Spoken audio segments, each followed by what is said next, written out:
Blog Talk Radio. Good evening, ladies and gentlemen. I am Ted Santos, and I am your co-host of The Creative Alchemist, and we come to you live every Thursday, and we talk to you about some of your most pressing business challenges, and we like to take on some really thought-provoking topics, and we always have a guest, and tonight will be no different. Before we introduce our guest, you have to know my co-host, who's here riding right next to me. Lori, let them know you're here. Hi, Lori Miller from LGC Interior Design, and I'm excited about our guest tonight.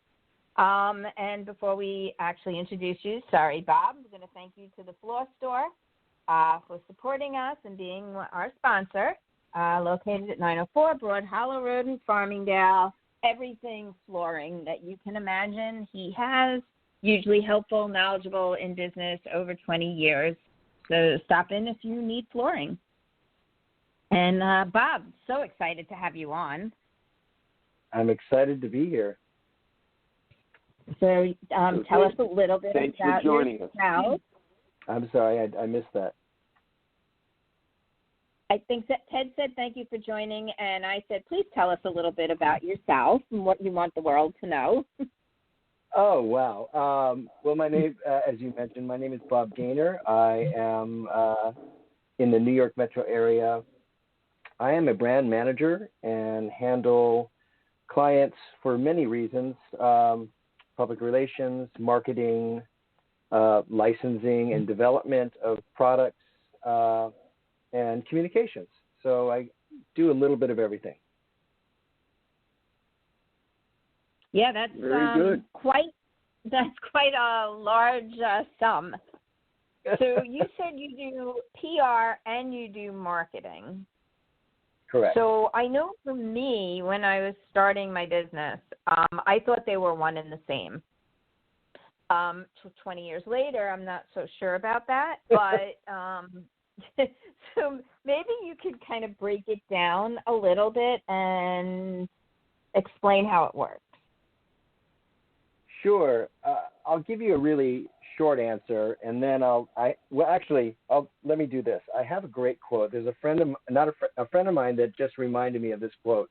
It's quite old. It's from an issue of Reader's Digest. I don't know if any of you out there actually remember that. But Reader's Digest, there's a gentleman by a firm by the name of M. Booth and Associates, and they had a great way of explaining this in very colorful terms, which always makes me giggle, but I think it actually illustrates the point quite well.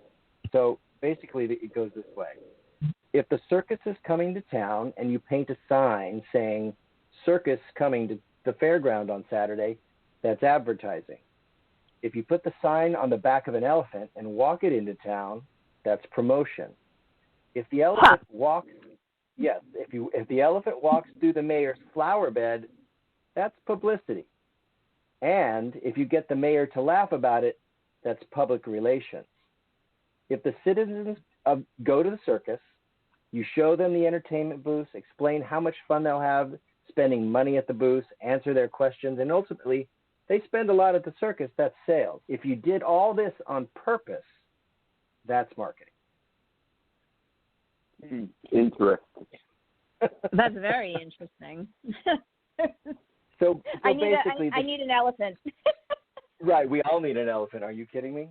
So basically, the short answer is that marketing is really focused on promoting a specific product or service or idea, and then ultimately increasing sales.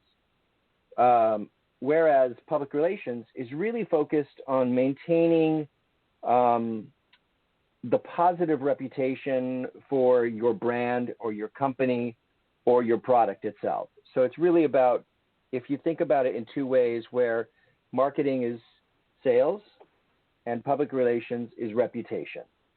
And that's really the boiled down version of it. Interesting. So before Lori and I go on, want to let everyone know that here we have with us as a guest is Bob Gaynor. And ultimately, we're here to talk about, do you understand the difference between marketing and PR?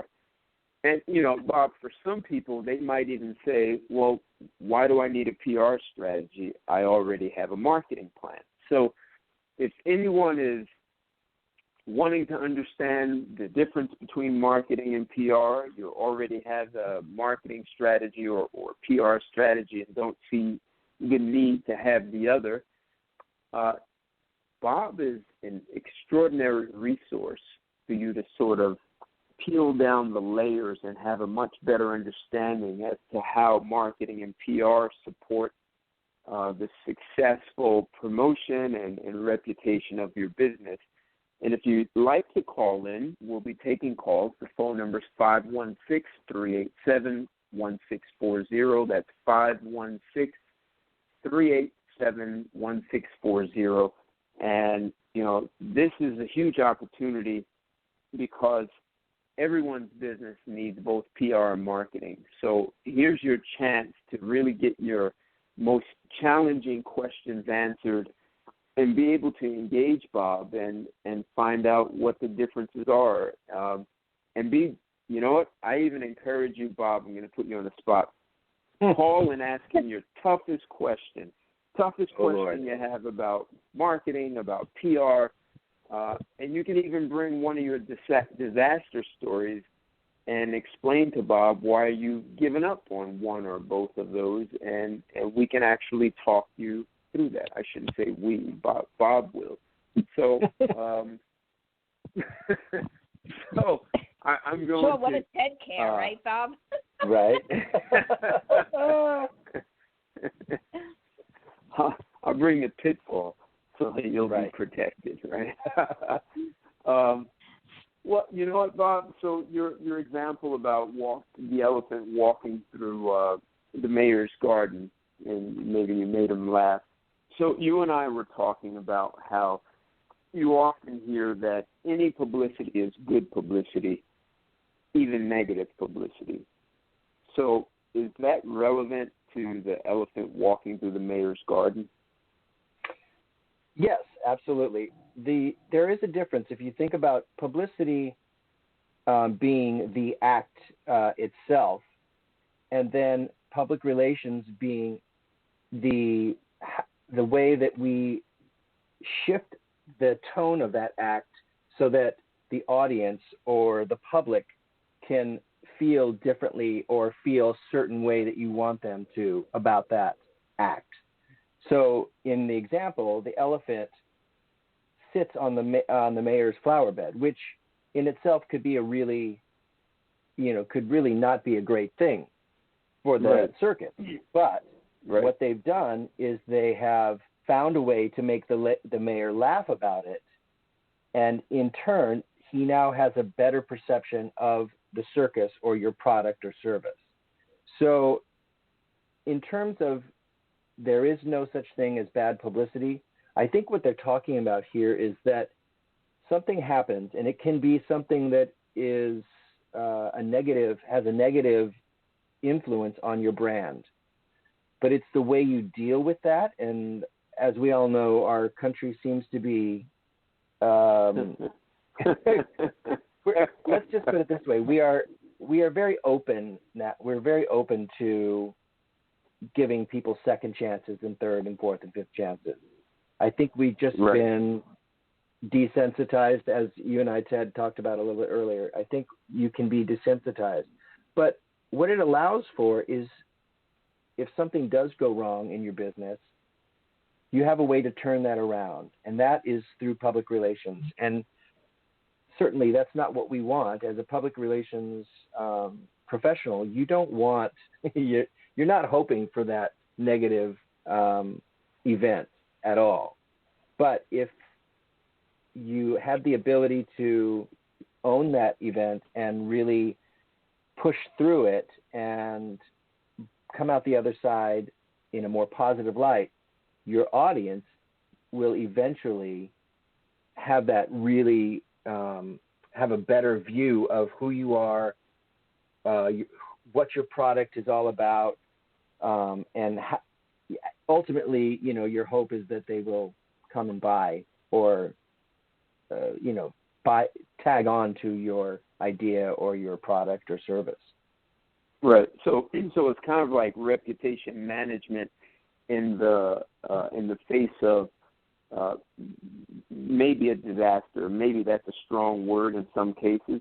And I'm saying that because Lori and I spoke about a business that actually had very negative publicity on the news. It was all over the place.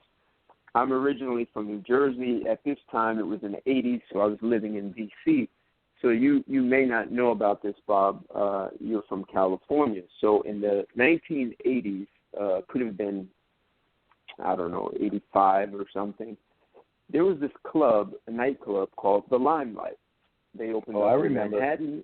Oh, okay. So, yeah, you probably even heard the news if you were wherever you were living. But, I was living in D.C., and it was all over the news channels that this club, the Limelight, had a lot of negative publicity. They had priests outside protesting. And for people who don't know, a couple of guys bought a church and turned it into a disco, a nightclub. And the priests were saying, blasphemy, this heresy, this was just horrible. They called all the news stations and had the cameras, and they wanted to have this place shut down, and this is just awful. How could they do this? And, this went on for a couple of weeks. Opening night of the Limelight, the lines went literally around several blocks.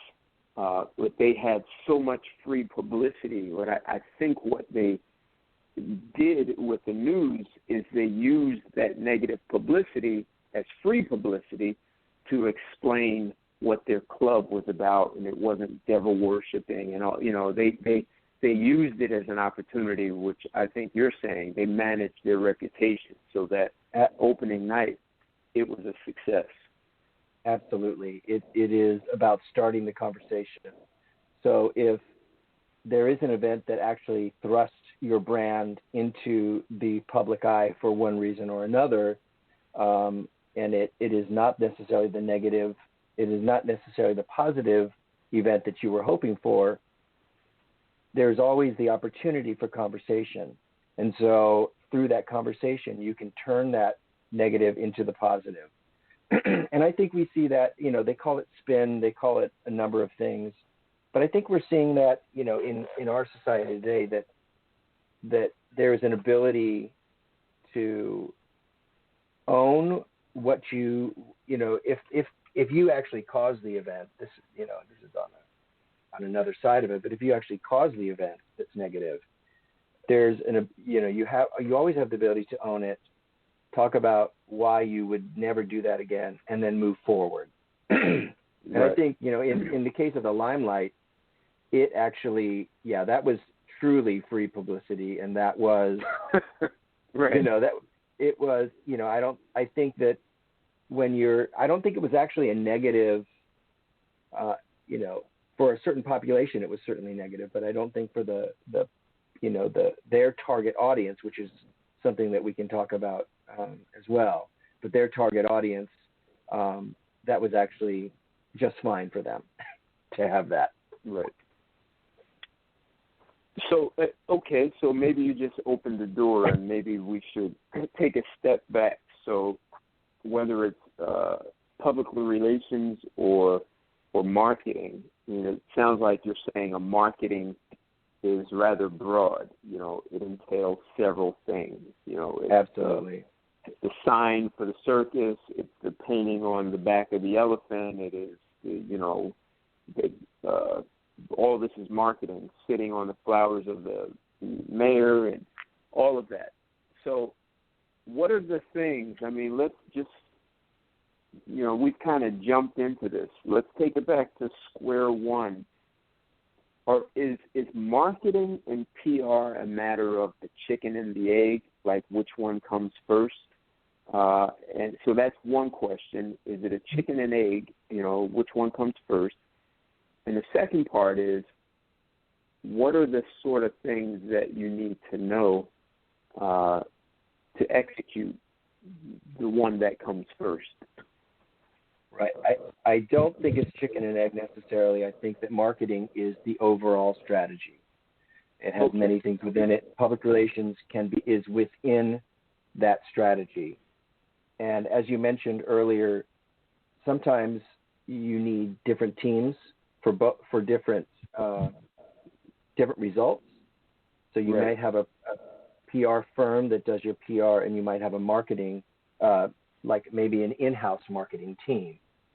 That's, often is the case. So they work together.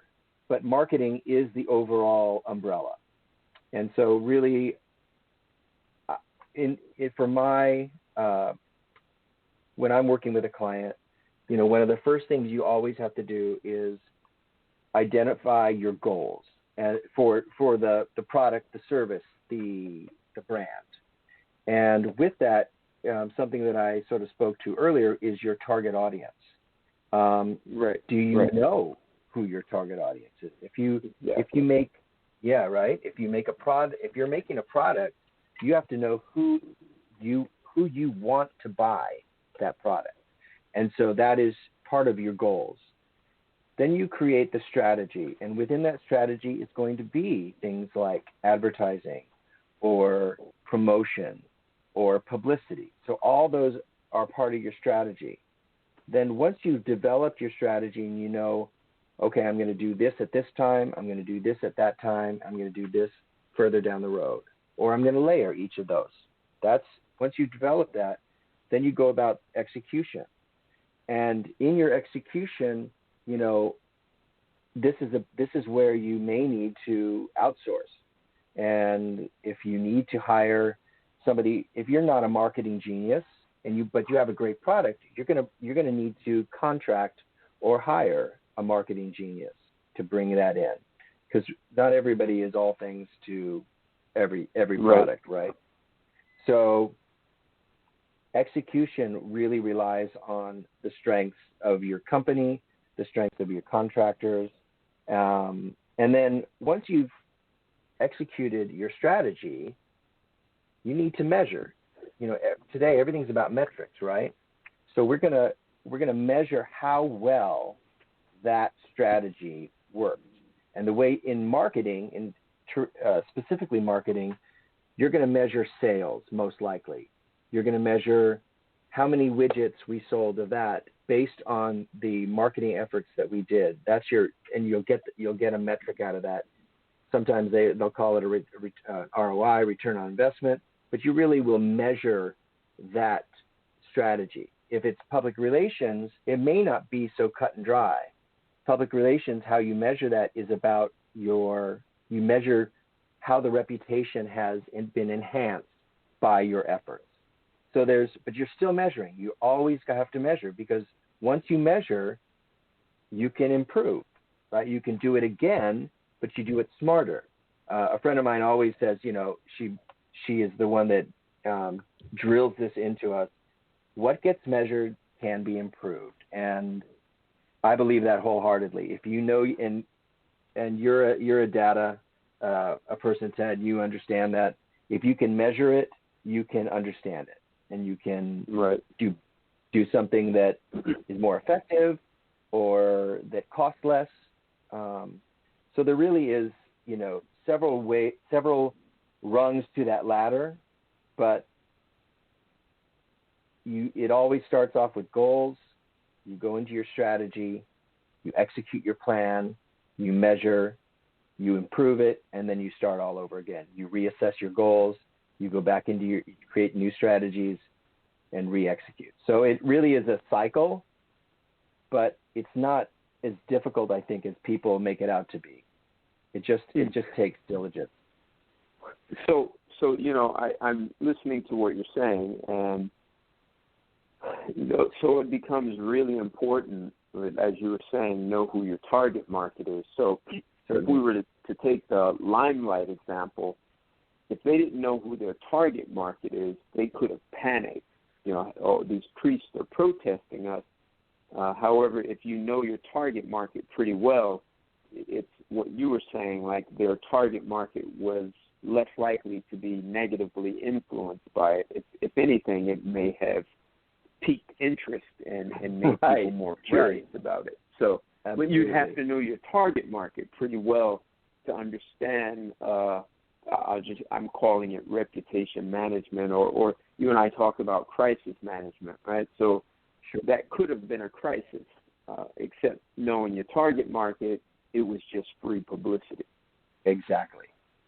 And sometimes that knee-jerk reaction to jump out there when really they didn't need to jump out there because they understood that their audience was most likely going to be anywhere from, at that time, 16 to, 30, and they were, they did not really, I don't want to say respect, but they did not care so much that the priests were saying that this is, this is a sacrilege or this is the wrong thing to do. Right. So they did not have that knee-jerk attitude, which a lot of us would, if we see something, trying to stop our product or service from coming out, it's pretty worrisome. Well, interesting you say that, right? So that's something to think about because there's always going to be something happening. It could be a pandemic. It could be a natural disaster. It could be, doesn't have to be priests protesting. However, here's my interpretation of you talking about knee-jerk reactions. You have your strategy that you solidly thought through, brainstormed with the team, whether it's outsourced or not, and you understand that strategy, and something happens, and it may appear that the event that happens works against you.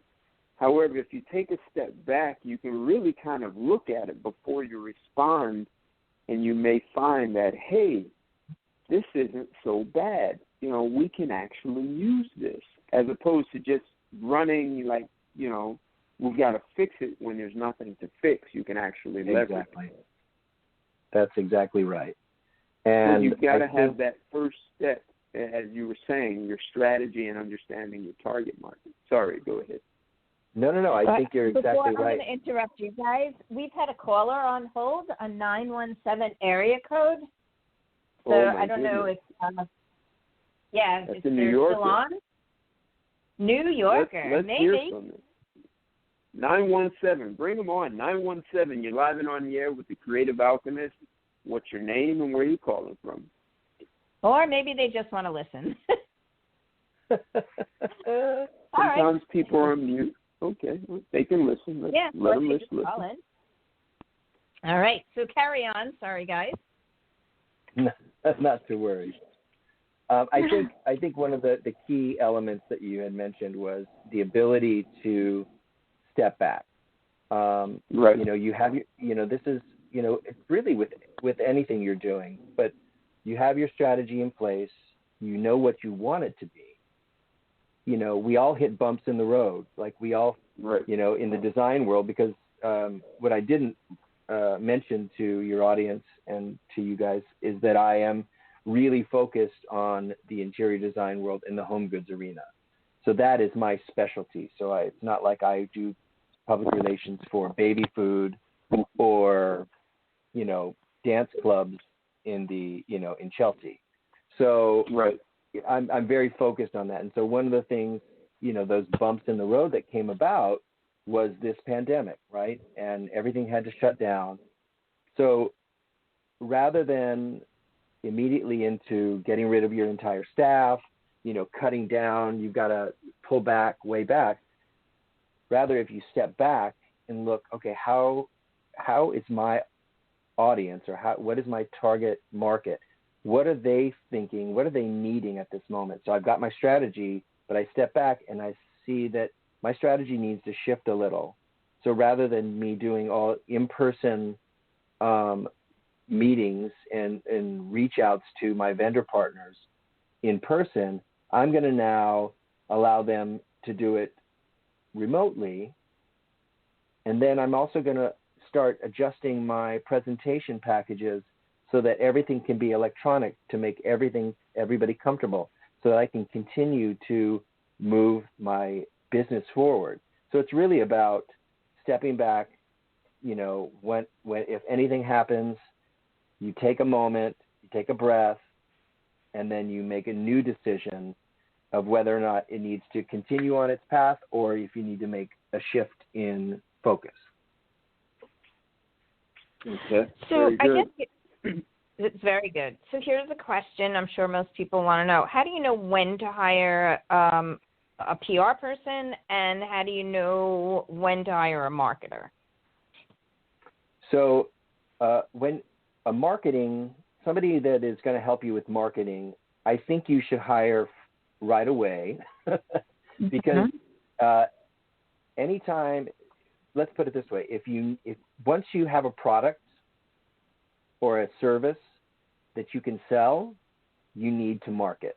So whether or not that means you're doing it yourself or you're hiring somebody to help you with that.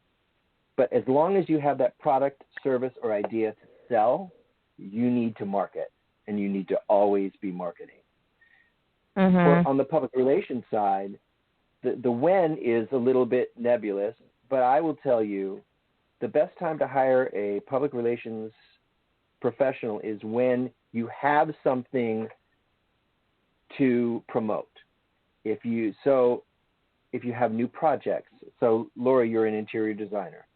So if you have new projects that you've just photographed and need to get out there, that's where a public relations professional can help. If you are a great writer and you have this wealth of knowledge that you want to share, but you don't know who to share it with and you don't know how to get it out there, the public relations professional can help you do that. If you have products if you're designing products and you want to sell those products on the market, a public relations professional can help you get that product to the media outlet that's going to help you sell that product eventually. So I think always hire somebody to help you with marketing. But once you have something that you need to get out to the public and you want to increase your brand presence, that's when you hire public relations. So it doesn't have to be, it doesn't have to be at the same time. Right. And can you talk a little bit about a brand presence is? Because, if you're a new business or whatever, you may not know, or you may not really think, you may think you know, but it's really not what it is. Sure.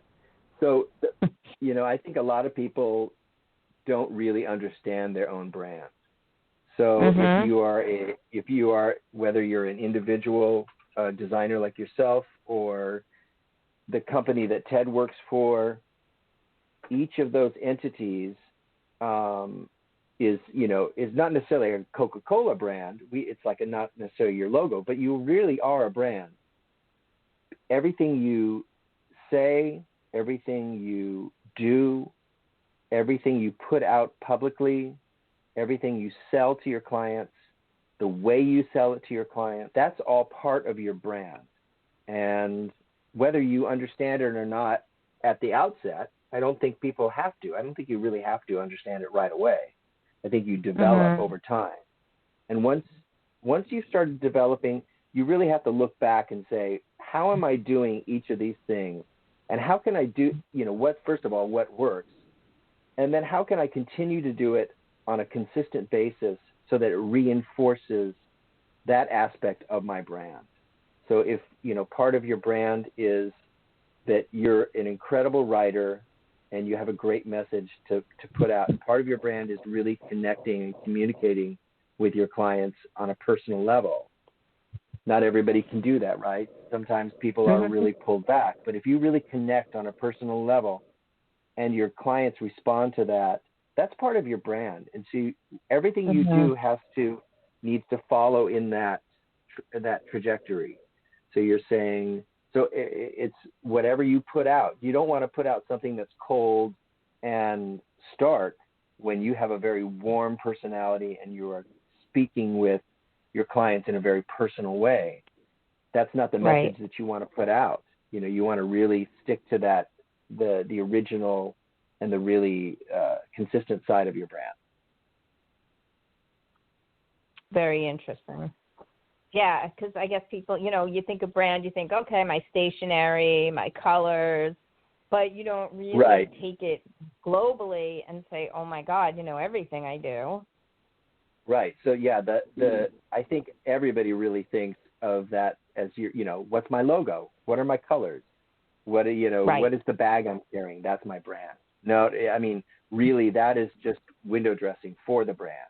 The brand is really about how you build your product, or how you work your service, how you communicate with your clients.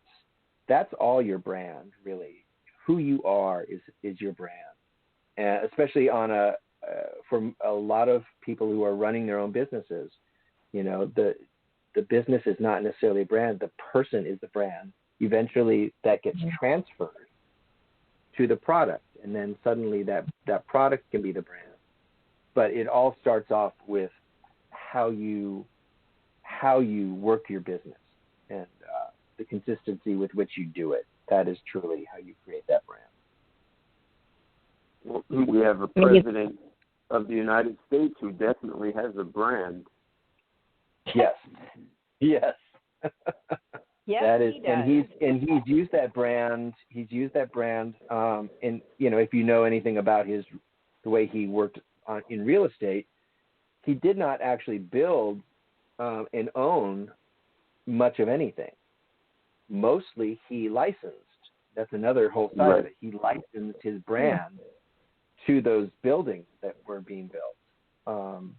And really, there's a value to the brand that is important. In the case of Trump, he really used that to its success in that his own way. But Lori, you have a brand that is for LGC Interiors and Interior Design. So that brand is valuable. So you're protecting it by continuing to manage your clients effectively and get the work done on time. And I guess that can also speak to reputation on a personal level. So, I think it's important. On a company-wide level, it gets more complex because you want to, assess. First of all, you're assessing the mission of the company and what the company wants to do, and within that, you're now, again, it feeds down to the way you treat your customers, the way you treat your vendors, the way you treat your media partners. That is all part of your brand, and and the way you do that will absolutely affect your sales, your public persona, and your reputation, for sure. I mean, there could be people who intentionally have a brand that, they're kind of abrasive. Absolutely. That is, look at, let's say, the wrestling industry comes to mind. Right, exactly. Right? You have these incredible performers, and probably in real life, most of them are just wonderful people and the sweetest pie, right? Just a big ball of mush. But because of their target audience and what that target audience is wanting, they've developed this brand for themselves. They've created a version of themselves that then has become their brand. And everything they do, and it could be abrasive, it can be sort of mean, evil, but it works for their target audience. So that brand is being amplified in everything they do, whether it's on TV, whether it's the way they speak with reporters after a fight or an event, and they're not going to suddenly, after rolling around and hitting each other, they're not going to go, "Oh, it was so great, I can't even." No, they're going to continue. "Oh, it was bad. Yeah, I kicked it." You know what I mean? That's part of it. And they might even push that brand. Right. They might even push a reporter around to only accentuate, who they are. Like, that's really who I am. That's exactly right. So that's funny. with that said, Go ahead, Lori. Get it, Ted. Go ahead. I'm gonna. Go ahead. Finish. Yeah, I was gonna say there used to be a restaurant in Little Italy, and that was actually their brand was that the waiters were rude, and if you said that your spoon was dirty, they would just like wipe it on their little apron, and they would give it back and be like, "Well, now it's not." Right. I heard about that place. Yes. And people flocked to that was restaurant. back. Yes, because they wanted the experience, right? They Right, turned that exactly. that brand of being abrasive and disagreeable into almost a show, right? So that it made it so attractive, and just you had to see it for yourself. You may not have gone back, but you went at least that you had to see it. Right. It's so true. Are they still around? Does anyone know? I don't know. I mean, I haven't been into that area in forever. But we'll have to go now. Bob, maybe it was one of those things that you only wanted to see once, and that was it. So they had a ceiling, unless they were promoting to tourists from out of town, out of the country. Right. I think. Yeah. So with that said, what I was going to ask is, could you intentionally incorporate negative publicity? So let's say I want to make myself into a brand, right? So, whatever my service is, and I'm a brand, and I hire you, Bob, and I say, Bob, so we're going to educate the world, and, we're going to create this wonderful brand, and we have a marketing strategy, and within that, we're going to create publicity about me, and people will know about me. I want to create a second publicity strategy that is specifically designed to create negative attention. So I want it to be so negative that it makes such a big hoopla that everyone's talking about it, even if they don't want to, which then will feed back into my marketing strategy, and we'll manage it because we are intentionally creating negative publicity, and so we already have, press releases to manage that. Do people actually do things like that? They may, I think when that happens, it is absolutely hollow. When it is, when something like that is so intentionally manipulated, I feel like it never rings true. The turnaround never rings true. So I would personally I would never take a client that was asking me to do something like that. I feel like I think that would be, I think the result, because it's part of your brand being that, you want to build trust with your audience in your market. And I think at the end of the day, if it's forced and manipulated like that, you don't build that trust that you would have, I wouldn't suggest it. I guess that's what I would say. Okay. All right. I guess been in New York too long. I often wondered. It's the cynic's view. No, I get it. I often wondered if the limelight was orchestrated that way. Like, what better way? I can pay some guys to be priests and go out there and protest, and I'm going to win no matter what.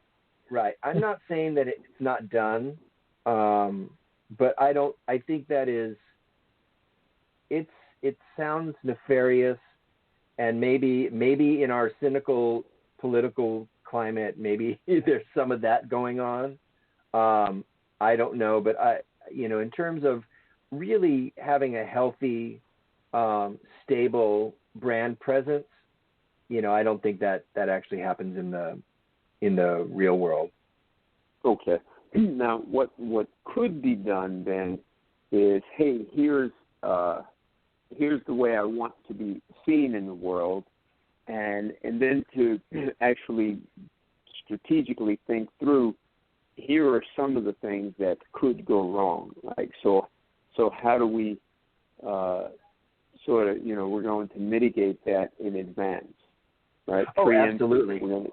Preemptive. Yeah, no, that is always having, each business has pitfalls, right? And right. that are common to that business. And so if you're a smart business owner, you're going to know what those pitfalls are in advance.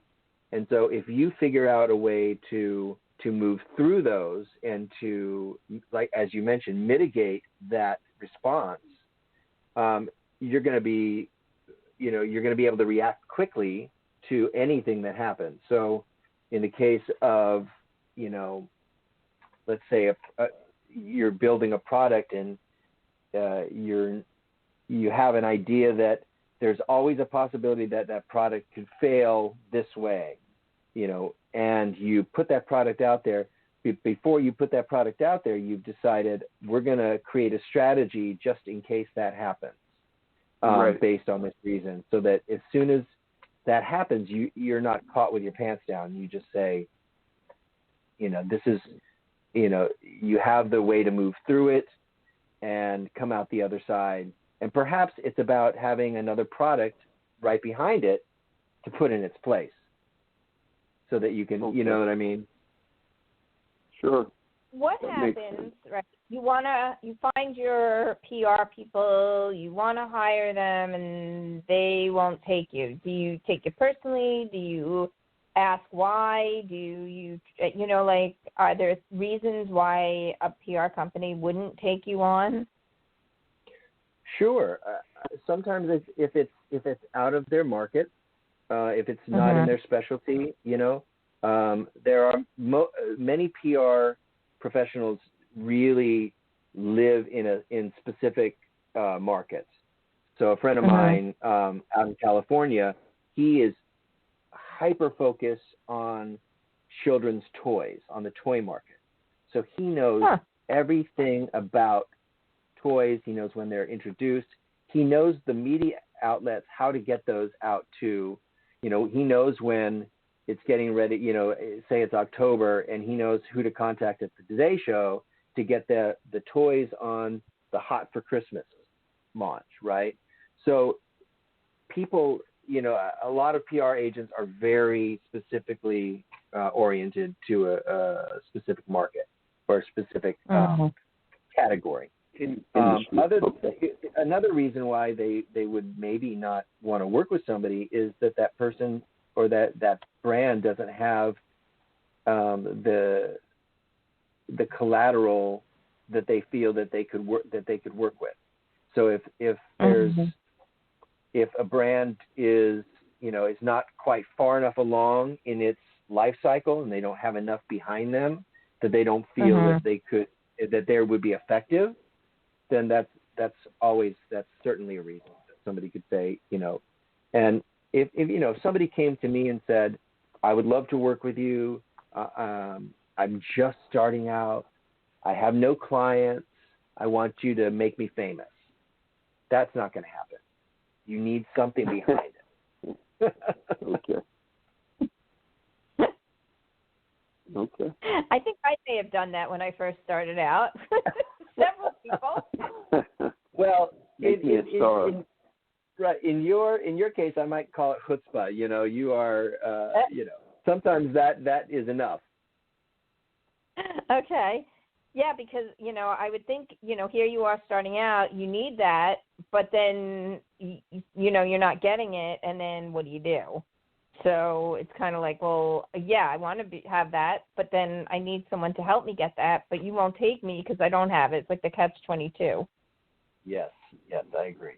I think there's a balance there, and I think you always should, you should always start with your marketing plan. So what is that marketing plan? What are you selling, and how am I going to sell it? And so then, there's without what's great about what the public relations professional does is he gives you unpaid publicity, right? He gets you out there for free rather than buying an ad. But that still costs you money because you're hiring the PR professional. Right. But sometimes that PR professional can bring, let's say they can bring in a media outlet that you would never have access to, and you can get involved in, and that's huge amounts of dollars if you were to buy advertising for that same purpose. Right. So there's And there's different aspects, I guess, between advertising and editorial. Oh, there's huge. Yeah, advertising and editorial, two completely different things. And editorial has been in the past completely separate from the sponsor advertising side of it, so that the content of what that editorial, let's say if it's a magazine, like we'll be very specific, say it's a shelter magazine for interior design, the editorial content is not beholden to the advertising content. So that they can create their content that is their image, their brand. They do what they want with it without regard to who is buying ads. Now, we all know that in this world that is not always the case, that people that buy ads can often sort of blend over into the editorial world a little bit easier because they're already in there with advertising. But, I think the editorial message has a little bit more strength than the advertised message. Right. Because this is something that Ted and I talked about. There's something called the third-party endorsement. And that is when somebody else is talking about you rather than you talking about yourself. Right. And that's really what a good PR agent will do, is get other people talking about you, so that your prospective client is not hearing it directly from you that I'm great. What they're hearing is she's great. Wow. Right. Okay. If she says she's great, then that's it. So that's really, the difference on editorial and advertising. I think there's value in both, for sure. You must. I was going to ask. It sounds like you, the publicity part, whether it's editorial or any kind. So many people are banging on the doors to get that kind of free, third-party editorial or non-advertising publicity. So the media sources, whether it's print or cable or any, television, they must be bombarded with that stuff. So, if I just decided to contact the New York Times, I don't know anyone there. Does that matter? Is that one of the differentiators or one of the smart reasons you would want to invest in a PR firm into someone like you, because you have access to people? That is probably the biggest reason you would do that, because PR professionals have made it their career to have strong relationships with editors and publishers and producers at TV stations. These are, the relationships that PR professional has is what's going to differentiate you from the noise of 100,000 people wanting their project or their product to be shown. And so that's, I totally believe that it's all about the relationship side of it that really makes the difference when you're looking at PR agents. Now, the other side of the coin would be is if the product or the service is so unique and so newsworthy that they're going to that anybody would take it, right? That they would take a look at it and say, "This is new. This is fantastic," and they snatch it up. And so, being newsworthy and having a great product is always is key.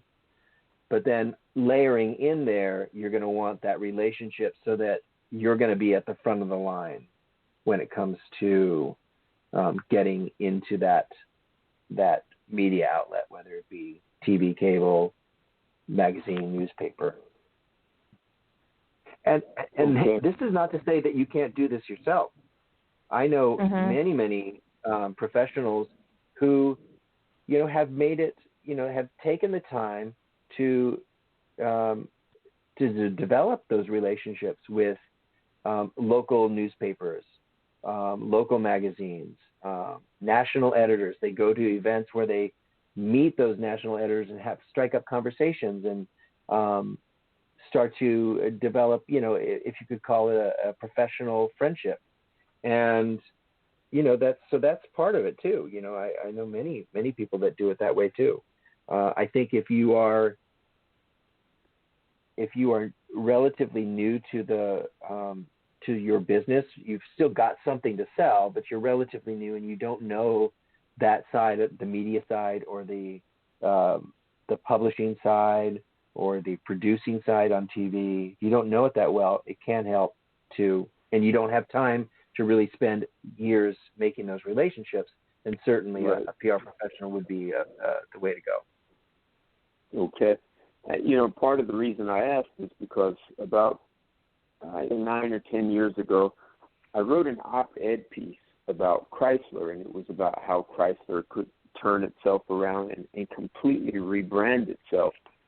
And I submitted it to the Wall Street Journal, and I don't know if this was like just a regular response, but they told me they were actually considering it and that they needed more time, and they got back to me and said they chose another person. And I thought, wow, I bet if I had relationships there, I could have gotten that piece would have been published.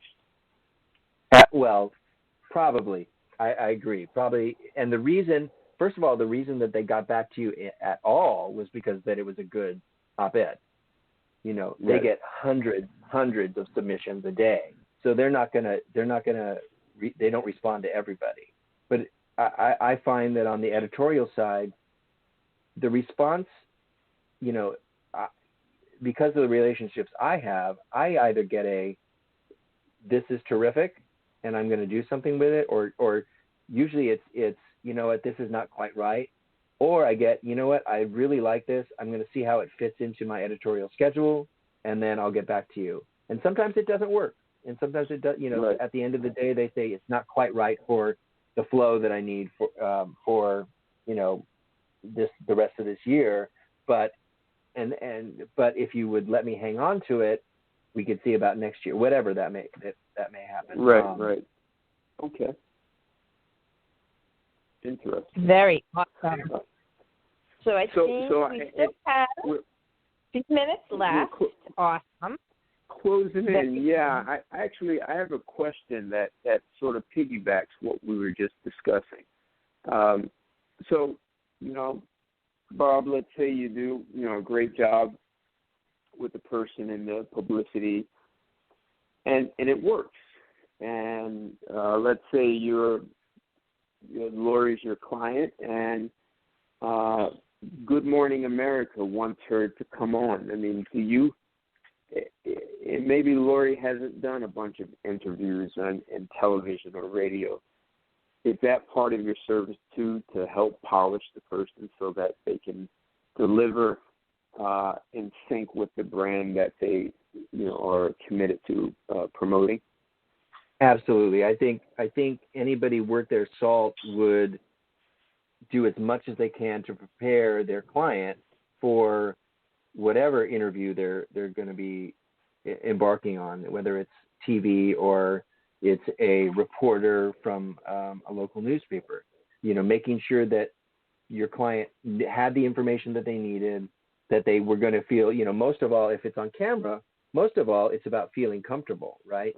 So, looking their best, feeling comfortable, and then having all the information that that reporter is going to be asking them about, making sure that they have it at their disposal so that it can come out, trip off the tongue so easy. And if that takes run throughs and let's work on a few questions, then absolutely. I've had several clients in the last couple of years that have never done television, who have are now fantastic at it. And it may not be the first go around, may not be the best, but over time you assess how you did, you make changes, you look at what was I wearing? I was wearing stripes on TV. What was I thinking? And then you make changes the next time. So it's certainly somebody that has any strength to their skill sets as a public relations professional would definitely prepare your client as much as possible. I would never, I think preparation is important on every level of business. But if you're going to be off the cuff, if you're going to be in a live interview situation, oh my gosh, we're in that right now. But if you're in a live situation, being prepared and having a base of knowledge at your disposal is so key. Perfect. Very cool. Bob, it's been amazing. Thank you so much for, giving us been all so fun. your trade secrets, so to speak. Because it is of value when you're building your business to have, someone like you behind you or behind them, or however you want to phrase that, and you want your business to be successful, so you want to use all avenues. I think everybody can use a great coach in every field, right? And we used to always think of coaches as baseball and sports, right? That was the only coach you had was a sports coach. But if you look around now, there's coaches for everything, and I think that's a great thing. I think it's really helpful to have somebody else's ear and somebody else's wealth of experience to sort of hold up the mirror to yourself and really understand who you are on multiple different levels. So I'm all for it, and I think a good PR guy would be a great coach. Would ends up being like that great coach for you. Yep. Yeah, definitely useful and helpful. Without a doubt. So how can people get a hold of you, Bob? Tell them we're going to run out of time here. How can they find you? Certainly. They can look me up online at dcinteriormanagement.com. So interior and management are spelled out completely. So again, DC like a dog, cat, interiormanagement.com. And they can connect with us that way. And certainly, I'd love to talk with anyone about their PR plans and their marketing plans. Awesome. And if you go on my Facebook page, if you click on the link, you can get right to Bob's website. Great. So very, very nice. Thank you for coming, Bob. It was a pleasure. And, thanks, guys, for the free publicity. Oh. Yeah, well, no, love your expertise, right? And you're a living example of what we're talking about. So, yes, perfect. I appreciate it very much. It was very so fun. I like that. Have a good night, everyone. We'll see you next Thursday, and thank you to the Floor Store for another great episode. No question. Thank you, Floor Store. Everyone have a great evening. Bob, thank you very much. Job well done. And we'll look forward to another guest next week. Enjoy the evening, everyone. Take care and goodbye. Enjoy. Bye.